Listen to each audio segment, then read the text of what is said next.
쿠마 아도나이 베야푸츠 오예베카 베야누스 메사네카 미파네카. 여호와여 일어나사 주의 대적들을 흩으시고 주를 미워하는 자가 주 앞에서 도망하게 하소서. 샬롬 생각하는 성경 홀리아미입니다. 오늘의 말씀은 정확하게 이해하는 사람이 거의 없을 정도로 아주 어려운 말씀입니다. 오늘 말씀의 배경은 발락이 두 번이나 여호와의 경고를 받고도 아직까지 정신을 차리지 못하고 세 번째 제사를 드려서 다시 엘로힘의 음성을 들어서 이스라엘을 저주하기를 원합니다. 그래서 발람이 또 한 번 이스라엘에 대한 예언을 하고자 하는데 이때 가장 이해하기 어려운 1절과 2절의 말씀이 기록되어 있습니다. 이 두 구절을 제대로 이해하지 못하면 발람의 모든 예언들을 이상하게 해석할 수밖에 없습니다. 발람은 앞선 두 번의 예언을 통해 여호와 하나님이 이스라엘을 축복하시고 선히 여기신다는 것을 잘 알고 있었습니다. 그래서 세 번째 예언을 한다고 한들 또다시 축복의 예언이 풀어질 것을 알았기 때문에 전과 같이 점수를 사용하지 않고 예언을 하고자 했습니다. 이 말이 어떤 의미일까요? 발람이 그동안 예언을 하든 저주를 하든 모든 주술 활동의 근원은 다른 영의 힘을 끌어당겨서 사용하는 영매사의 사역을 했던 것입니다.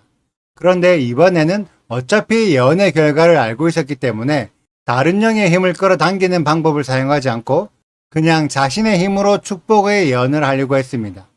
그렇게 자신의 힘으로 축복을 하려는 순간 습관이라는 것이 무서운지라 또다시 하나님의 영이 임하여 영의 힘으로 축복을 하게 됩니다. 여기에서 중요한 포인트는 이때 임했던 하나님의 영이 과연 여호와의 영일까요? 아니면 다른 엘로힘의 영일까요? 대다수의 사람들이 이 영을 분별하지 않고 이미 두 번이나 여호와의 영이 임하여 예언을 했으니 이번에도 당연히 여호와의 영이라고 생각하고 있습니다.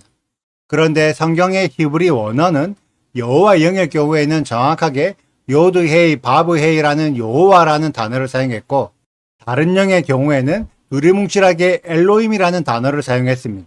그리고 이번에 사용된 단어는 엘로힘이었습니다. 그래서 발람은 여호와가 아닌 다른 영의 힘으로 예언했을 가능성이 매우 높습니다.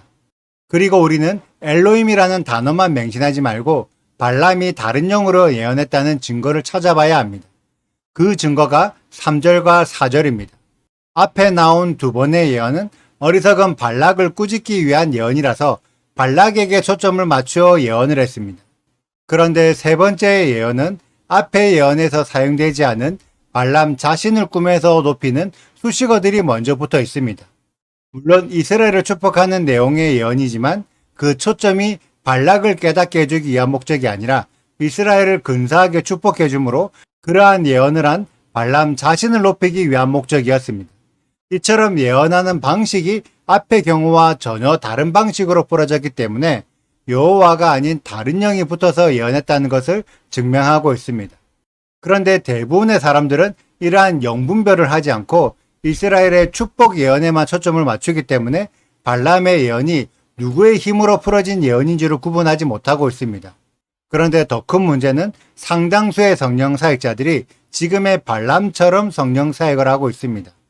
발락을 꾸짖기 위해서도 이스라엘을 축복하는 예언이 풀어졌고 발람 스스로를 높이기 위해서도 이스라엘을 축복하는 예언이 풀어졌는데 이스라엘을 축복하는 예언을 했다는 이유만으로 많은 사람들이 발락에게 하나님의 음성을 들은 선지자라는 호칭을 붙여줍니다. 그런데 진짜 실상은 발람의 예언이 성취되었는지 안 되었는지에 관심이 없었던 거죠. 오늘 풀어진 발람의 예언은 절반은 맞지만 절반은 이루어지지 않은 예언들입니다. 실제 이스라엘은 상당히 많은 횟수로 적국들의 침공을 받았었는데 다윗과 솔로몬과 일부의 사사들을 제외하고 상당수가 이기지 못했었습니다. 그래서 발람의 예언을 100% 맹신하면 안 되는 거죠. 지금도 상당히 많은 성령 사역자들이 하나님의 예언이라고 치장을 하면서 수많은 예언들을 내뱉고 있는데 그 중에서 100% 성취된 예언이 얼마나 될까요? 대다수의 예언들이 그렇게 될 가능성이 높은 예언들이었을 뿐 실제로 성취되었는지는 검증할 수 없습니다. 지금까지 이 영상을 보고 계신 여러분들이 들어왔던 예언들을 떠올려 보세요. 그 중에서 100% 성취된 예언이 얼마나 되나요? 그런데 문제는 지금까지 우리들이 성취되었는지를 검증하지 않고 무조건 하나님의 이름으로 예언했기 때문에 하나님의 사역자들이라고 생각하고 있다는 거죠. 발람도 여호와의 이름으로 예언을 했었지만 그 속에는 다른 엘로힘의 힘을 빌린 예언도 있었고 자신을 높이기 위한 예언도 있었습니다. 그런 예언하는 자들을 정확하게 분별한다면 그들은 하나님의 사역자라고 부를 수 없습니다. 내일의 예언도 동일합니다. 여러분들이 아무리 하나님의 이름을 빌려서 예언을 하더라도 어떤 엘로힘의 힘을 빌리는지를 생각하지 않으면 여러분들도 영매사가 되는 것이지 하나님의 선지자가 되는 것이 아닙니다. 이번 주 말씀은 계속 이것을 알려주고 있습니다. 우리가 그동안 이 의도를 깨닫지 못했을 뿐이죠. 저는 개인적으로 이론적이든 실제 사역으로든 영적인 현장에 있었던 경험이 있기 때문에 오늘의 말씀을 조금 더 쉽게 분별할 수 있었던 것 같습니다. 우리 홀리아미 가족분들도 제대로 영분별을 하고 싶으시다면 지식적인 이론과 함께 실제의 경험도 필요합니다. 내가 직접 경험해보지 못하면 머리로는 알아도 마음으로는 이해되지 않습니다. 대충 그럴 것이라고 흉내낼 뿐이죠. 물론 저 역시도 아직 흉내내는 단계에 불과하지만 이러한 영적 단계를 더욱 활성화시키고 성숙한 실력을 갖춘 우리들이 되도록 더욱 훈련하시기를 간절히 소망합니다. 오늘의 영상은 여기까지입니다. 오늘의 말씀 읽으시고 질문이 있으시다면 언제든지 댓글로 남겨주세요. 오늘도 감사합니다. 샬롬! 발락이 발람에게 또 이르되 오라 내가 너를 다른 곳으로 인도하리니 내가 거기서 나를 위하여 그들을 저주하기를 하나님이 혹시 기뻐하시리라 하고 발락이 발람을 인도하여 광야가 내려다 보이는 보을산 꼭대기에 이르니 발람이 발락에게 이르되 나를 위하여 여기 7 제단을 쌓고 거기 수송아지 7마리와 순양 7마리를 준비하소서. 발락이 발람의 말대로 행하여 각 제단에 수송아지와 순양을 드리니라. 발람이 자기가 이스라엘을 축복하는 것을 여호와께서 선히 여기심을 보고 전과 같이 점수를 쓰지 아니하고 그의 낯을 광야로 향하여 눈을 들어 이스라엘이 그 지파대로 천막 친 것을 보는데 그때에 하나님의 영이 그 위에 임하신지라. 그가 예언을 전하여 말하되 부올의 아들 발람이 말하며 눈을 감았던 자가 말하며 하나님의 말씀을 듣는 자 전능자의 환상을 보는 자 엎드려서 눈을 뜬 자가 말하기를 야곱이여 내 장막들이 이스라엘이여 내 거처들이 어찌 그리 아름다운고 그 벌어짐이 골짜기 같고 강가의 동산 같으며 여호와께서 심으신 침향목들 같고 물가의 백향목들 같도다. 그 물통에서는 물이 넘치겠고 그 씨는 많은 물가에 있으리로다. 그의 왕이 아각보다 높으니 그의 나라가 흥왕하리로다. 하나님이 그를 애굽에서 인도하여 내셨으니 그 힘이 들소와 같도다. 그의 적국을 삼키고 그들의 뼈를 꺾으며 화살로 쏘아 꿰뚫으리로다. 꿇어 앉고 누움이 수사자와 같고 암사자와도 같으니 일으킬 자 누구이랴? 너를 축복하는 자마다 복을 받을 것이요 너를 저주하는 자마다 저주를 받을지로다. 발락이 발람에게 노하여 손뼉을 치며 말하되 내가 그대를 부른 것은 내 원수를 저주하라는 것이오늘 그대가 이같이 3번 그들을 축복하였도다.